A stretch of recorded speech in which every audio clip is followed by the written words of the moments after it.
Welcome to a podcast by opentheword.org, where we discuss a bit of Bible, a bit of life, and a bit of politics.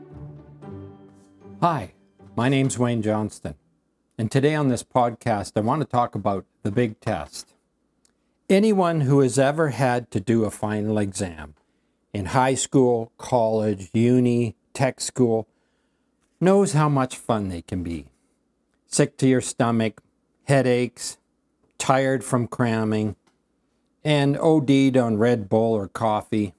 But what if you were told you did not have to take your big final exam and that they just decided you were good enough that they were going to give your diploma without it? Now, I know personally people who would say, wow, I dodged a bullet, and say thank you, and well, they would never look back. Me, maybe you, would always second guess yourself and wonder if you really made it, if you are really, well, bona fide. Testing by God may not be fun either, but it's never to destroy us. It's to prove us to ourselves that we are, well, bona fide. But where does testing and temptation intersect, or do they? Where does testing cross the line and become temptation? After reading and studying about temptation versus testing in the Bible, it becomes clear that they come from two different places for two different purposes. Testing from God brings fulfillment, a destiny. It equips us, approves us, and approves us with others. It brings us a positive, disciplined life. Temptation is never from God. I want to quote from James 1:13, and I quote, "Let no one say when he is tempted, I am tempted by God, for God cannot be tempted by evil, nor does he himself tempt anyone." Temptation always has the same end game. It's to push us towards evil, failure, sin. The reason James says that God can't be tempted by evil is because there is no evil in his nature. So when God works in our lives, it's always to redeem us, to make us better. He can't be tempted, so he does not tempt anyone. Satan is the opposite. With him, it's always to rob, lie, destroy. Long after I got my degree in theology, I went to technical school and did the welding program. That's when I finally got a clearer picture of the difference between temptation and testing. Sometimes it may all feel the same, but it's different. When you study welding, you soon learn that there are two basic types of testing, destructive and non-destructive.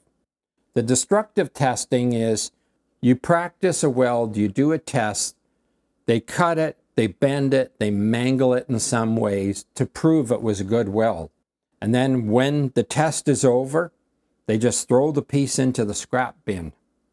But there's also non-destructive weld tests that are done so that when somebody welds up an important structure in a power plant or somewhere like that, they have ways of testing the weld to make sure it will stand the pressure without damaging the weld. Now, I've said all that because I want to focus on one person right now, the life of Joseph.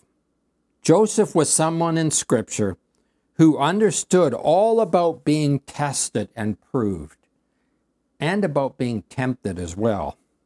I want to quote from Psalm 105, 16 to 19, and I quote, "Moreover, he called for a famine in the land. He destroyed the provisions of bread. He sent a man before them, Joseph, who was sold as a slave. They hurt his feet with fetters, and he was laid in irons, until the time his word came to pass. The word of the Lord tested him." Interesting verse from Psalms about the life of Joseph. I want to focus mainly on verse 19.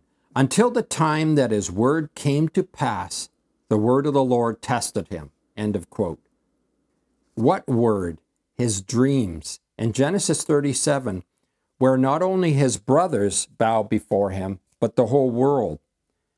Great dreams and visions mean a great work of God in our character. Great giftings and talents may come easy for some, but a character takes much work. Much work. Each time Joseph got more rejected and pushed down, his response was always the same. Look to God and serve on. Make a great t-shirt theme, you know. Joseph was rejected by most of his family, but years later, his brothers would bow before him, not knowing who he really was. This is where he has his ultimate test and passes. He could have given in to temptation and did anything he wanted with his brothers. But when his brothers finally stand before him in fear and bow before him, Joseph wasn't about revenge. He was about preserving life, not taking it, about helping. And his response was he couldn't hold back his weeping. In Genesis 45, verse 5, just part of the verse there is what I consider Joseph's diploma. And it says, I quote, "For God sent me before you to preserve life." I love that passage. And Joseph goes on to share with his brothers, don't be afraid. I'm not here to punish you. I'm not here about revenge. I'm long past that. I'm here because God sent me before you. God tested me. God put me in this place, and I'm here to preserve life. And he saw God's thumbprints all over his testing and his trials, and he understood his place in God. The true character of Joseph is shown in this scene where his brothers bow before him in fear, and he literally has to leave the room temporarily because he cannot stop weeping before them, because it was all about his heart, not about revenge. I want to finish this podcast by focusing on the heart and not the head. I've known too many brothers and sisters with absolutely amazing giftings, talents, callings from God, but they seem to have failed in their final exams.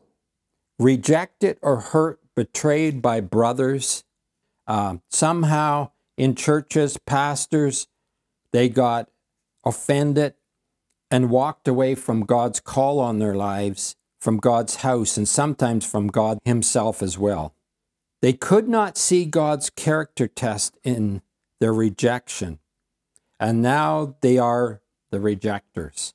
Joseph wept for his brothers. He saw God's thumbprints all over his circumstances, and he knew he was to preserve life, not take it. God, give us a heart like Joseph's, and not one of anger, pride, and offense. Bless you. Goodbye. Thanks again for joining us on our podcast. Please check out our website at opentheword.org. If you enjoyed this podcast, please subscribe to receive notifications of future broadcasts. As well, please take a moment to provide a rating and even a review. Thanks again for listening.